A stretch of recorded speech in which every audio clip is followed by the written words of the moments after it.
Hello, everyone. It's 2020. Can you believe it? I can't believe it. We're back at it. Alyssa Lebrecq, nutritionist and gut expert. And listen, guys, we're talking about my favorite topic tonight, poop. I kind of laugh every once in a while because every once in a while people will be like, well, like, what do you do for a living? And I'm like, well, I talk about poop for a living. And the thing is that I didn't wake up one day and was like, poop is like my passion. I don't know how long you guys have been following me for. If you're new to our community, welcome, welcome. But I wanted to share just a little bit of my story here. Years ago, I am a trained opera singer. And so I didn't really wake up again one day and be like, I'm going to talk about poop the rest of my life. I was in the throes of my own gut issues, and it was really sorting through that and watching my sister suffering with colitis, which started to spark a real passion for helping people with their gut issues, because I started to see firsthand just how much it was affecting my own life, my family's life, and it started to get to the point where I was scared to eat foods. I didn't want to go out and be social. And I started to see these same things happening for my sister when she was in so much pain and in and out of the hospital. And it started to really affect mine, hers, and other family members' quality of life, because Crohn's and colitis and all these gut issues were running rampant in my family. And so when I started to really dig in and try to figure out how to fix this, and I started to actually improve, and I was able to fix my gut. I actually lost 70 pounds just by focusing on bringing my gut into balance with no exercise. Now, I'm not promoting no exercise, but I'm helping you see the power of your gut being out of balance will cause other symptoms like weight. And so just focusing on fixing my gut allowed me to take back control of my life and start to feel normal again. And that's when I really became passionate about talking about poop. And so here we are tonight, guys. And we're talking about a juicy one. Not just any kind of poop. We're talking about toxic poop. And there's 3 things that you need to be aware of when it comes to toxic poops, and I want you to know what to look for. I didn't realize that I was reeking of toxic poops when I was in the throes of my gut issues. And once we talk about some of these signs and symptoms, you're going to know when other people have toxic poops too. So here's the thing. I want you to know that we talk about having perfect poops a lot in this community, and our gut lovers in our Love and Trust Your Guts program, like, that is our number one focus, is getting them perfect poops. Now, what the heck is a perfect poop? Well, you should be pooping 2 to 3 times per day. 2 to 3 times, not once, not like 6 times, not like raging diarrhea or pellet poops. 2 to 3 perfect poops means we want like a sausage shape, nice smooth, like banana. I'm in the middle of eating a banana. A nice banana shape, maybe chicken nuggets. That kind of shape and size is our goal when it comes to having a good poop. Now, there should be no pain, no strain, no blood, no mucus, and that's really what we want to get to. Now, if you are pooping more than that, or less than that, or even if you're pooping 2 to 3 times per day, but the texture and shape are not quite right, then what this tells us is that you are not properly eliminating toxins from your body. And so let me just backtrack for a second. For those of you watching who have diarrhea, I'm sure you're thinking, girl, there is nothing left in my colon, right? But the way that I want you to look at this is, imagine your intestine like this tube, and when you're pooping with diarrhea, it's just shooting out the middle. And so we're not properly forming and bulking the stool and cleaning the colon walls to get a nice formed poop. So if you're in diarrhea, you're still not properly eliminating, even though it feels like you're empty. okay? And then obviously with constipation, there just ain't nothing coming out or hardly anything. And so you feel like you're never satisfied, you're never really empty, right? So whether you're in diarrhea or constipation, when this is happening, toxins are not being eliminated, guys. And so the question really becomes, where are all those toxins going? Where's all that poop going? You can actually hold up to 20 pounds of poop in your colon. And so we do not focus on weight loss in our program, but that's why so many of our clients lose weight, because we just get them pooping.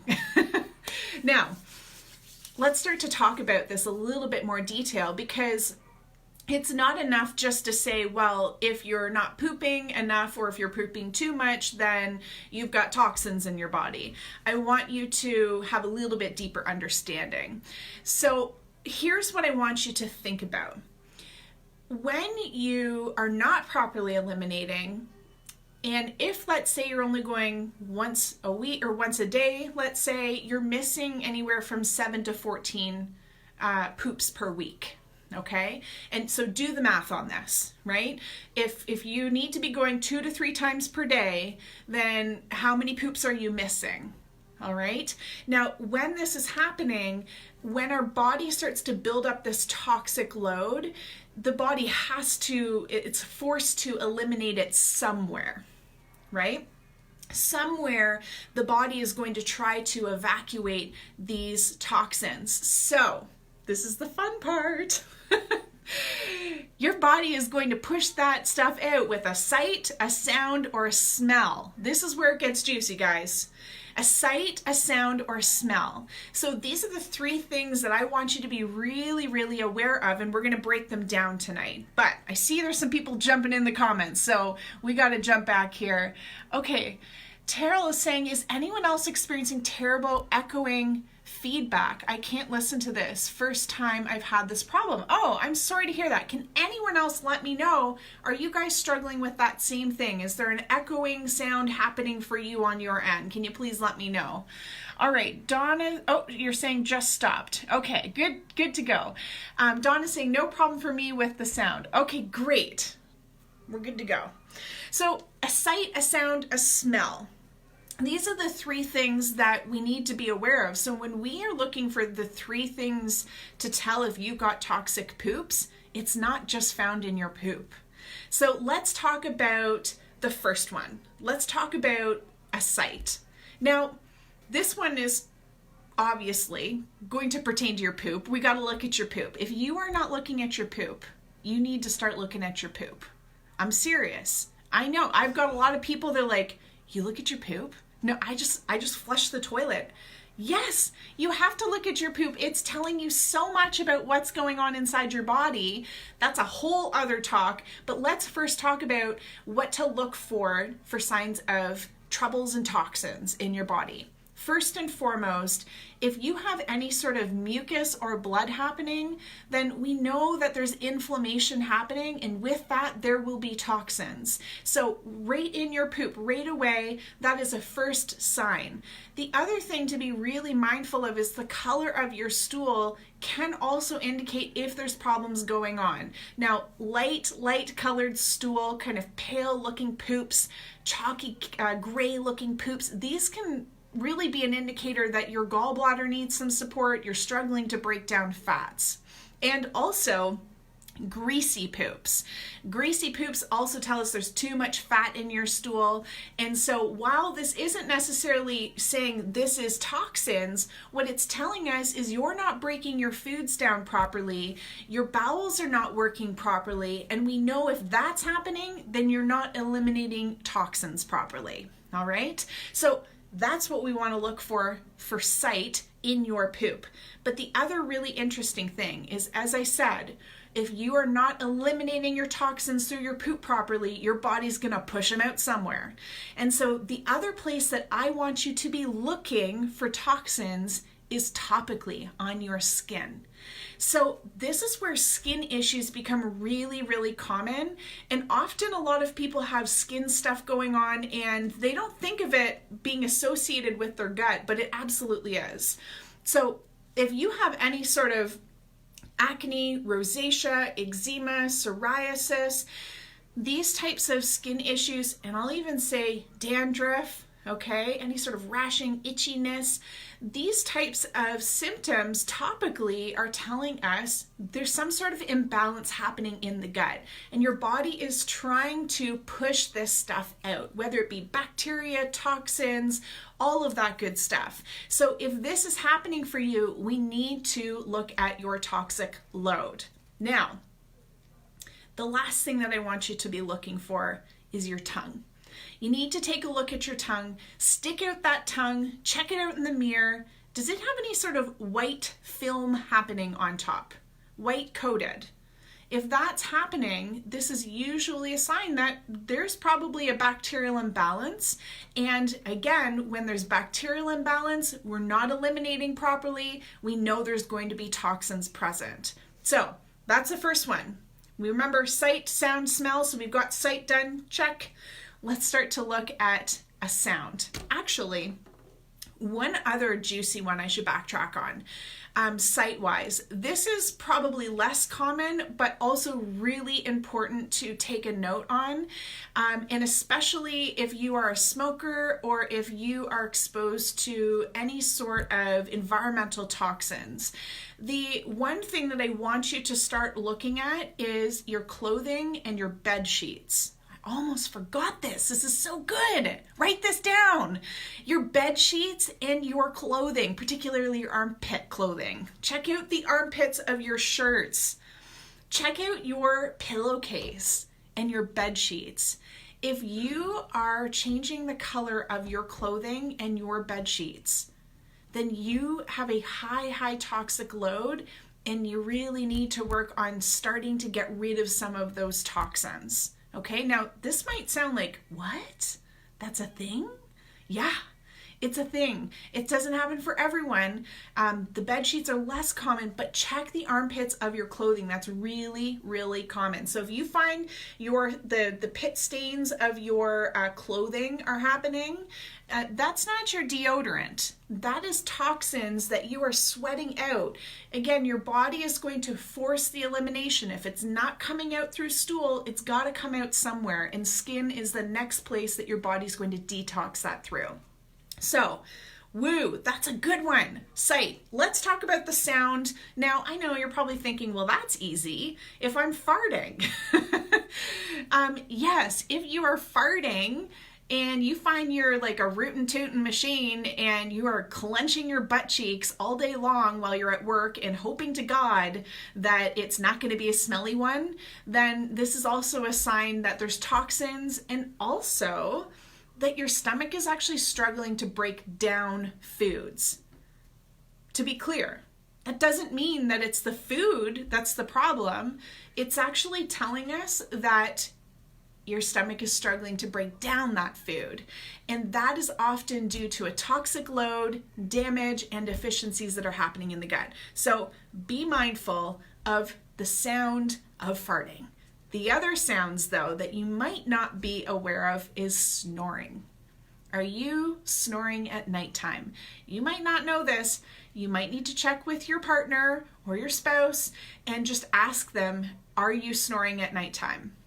So snoring can be associated with several things, from food sensitivities to inflammation in the body, but oftentimes at the root of that, there's toxins. And so that's something that we also want to be really mindful of, because typically snoring we think is normal and there's nothing we can really do about it, but there's something you can absolutely do about it. So keep an eye out if you are snoring a lot or you are relying on a CPAP machine to breathe at nighttime. You, my friend, have a toxic load that needs to be addressed. All right, so we've talked through sight, sound, and now we've got to talk about smell.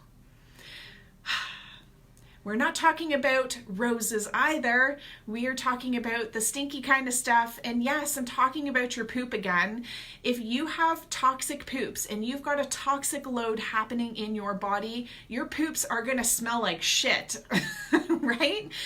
Now, every poop smells stinky, but you know what I'm talking about. Like the particularly lingering, like you wish you could get it to stop lingering outside of your bathroom. You're in other parts of your house and you're walking past the bathroom. You're like, oh my God, I can still smell that.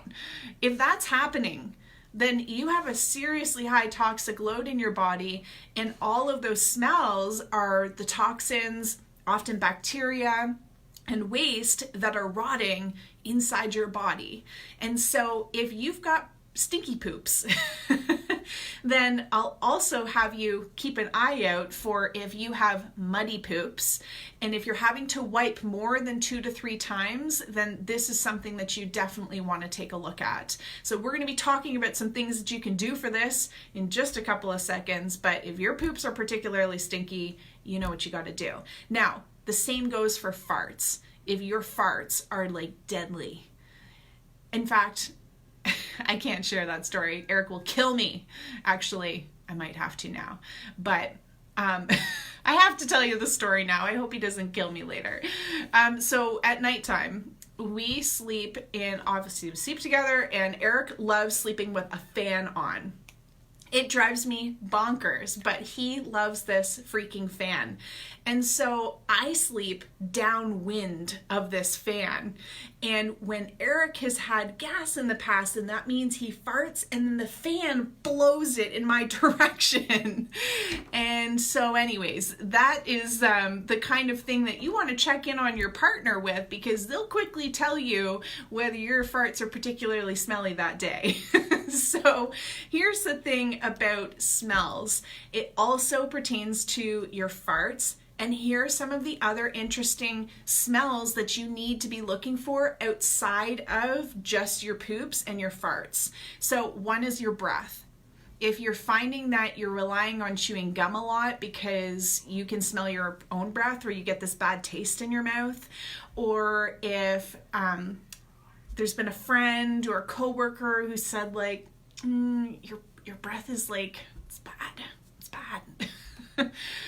Then this is often a sign that there's a toxic load happening in the body, and it's usually coming from gut rot. So that's another smell to watch out for. And the last smell that you want to be looking out for is first thing in the morning. You know what I'm talking about. Now, the thing in the morning that I want you to be paying attention to is, do you smell bad? Does your body odor smell bad in the morning? If you're finding that you carry a body odor in the morning, this is also when I want you to be looking at the armpits of your shirts, as we talked about, but also your bed sheets, your pillowcase. If you're staining sheets or clothing or material, then usually there's going to be some sort of body odor. If you go into your bedroom and you're finding that there's an odor after you've woken up and it's morning, then that's a sign that there's a toxic load. And these are all indicators that your body is struggling to push these out. And because, again, it's not coming out through stool enough, it's being forced to come out through the pores of the skin. So, guys, sight, sound, smell. Those are the 3 things that you need to look out for when it comes to toxicity in your body. And if these things are happening, sight, sound, smell, not just in your poops and in your farts, then we really know that your bowels need some support. So let's talk about just a couple of things that you can be adding in here. The very, very first thing that we want to be doing is loving your liver.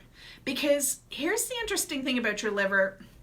It does over 500 different things for your body. We're going to talk about just one. And one of the things it does is helps to filter out the toxins from your body. And it cleans your blood. And it sends those toxins to your poop to be eliminated. Okay? It sends it to the intestines to be eliminated. So if you're then not pooping it out, it gets reabsorbed back into the blood system, shipped back to the poor liver, and your liver then has to deal with all of the old toxins plus all of the new toxins, and it eventually gets bogged down and it gets sluggish. And when it gets sluggish, that means it's not going to clean the blood properly or efficiently. So you essentially have dirty blood floating through the body. It's kind of like having dirty oil in your car. That doesn't work, right? So what we want to do is help support the liver so that it can be more efficient in helping to clean things out, support your gut, and do all of the different things that it does for your body. So there's a couple of things that I really love to do to support the liver. The number one thing is leafy greens. I know you know this. You know you need to add in more vegetables, right?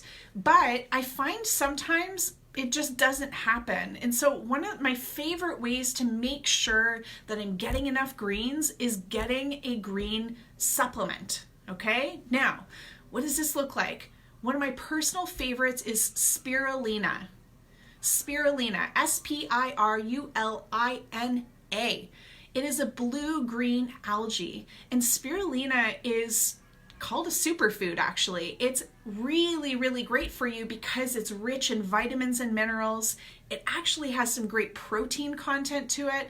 It's supportive for the liver, and it helps to gently detox the body. So this is something that you can really easily add into your day-to-day life. You can buy it in powdered form or tablet form or capsule, but I prefer to do the powder. It's much easier to digest. And I add this into my smoothies. Sometimes I'll just mix it in water and take it back like a champ. But this is something that you really want to consider adding in to help support your liver and help to reduce that toxic load. The second thing is that you must drink your water. I see you non-good water drinkers, if that's a word. I'm not a good water drinker either, which is why I have to have alarms on my phone to make sure I drink my water. And if that's you too, then I encourage you to add some sort of water app reminder on your phone to make sure you're getting your water in your body. You need water to flush out these toxins. And if you're not flushing them out through stool, again, you're going to be forced to sweat them out and purge them through your skin, which is also dehydrating, and why again you need more water. So please pair that spirulina with some water so that you can support your liver and help to flush out these toxins. So those are the two things that you definitely want to start with today. Now guys, I hope this was super helpful today because toxic poops are not fun. It's not enjoyable when you stink and you know you stink and you're scared that other people are noticing you stink. And so this is why I really want you to focus on, when we're talking about fixing your gut, we aren't just addressing the damage and deficiencies. We've also got to start to look at some of the effects of the imbalances like constipation and diarrhea are having on your body. And toxins in your body is one of those effects that are contributing to you not feeling particularly well. So let's get started with this. Let me know in the comments, which one are you going to start with? Are you going to start with spirulina, or are you struggling with your water, and is that the first thing you need to start with? So let us know in the comments, and we're going to see you guys next week. Let's get you pooping. Bye guys.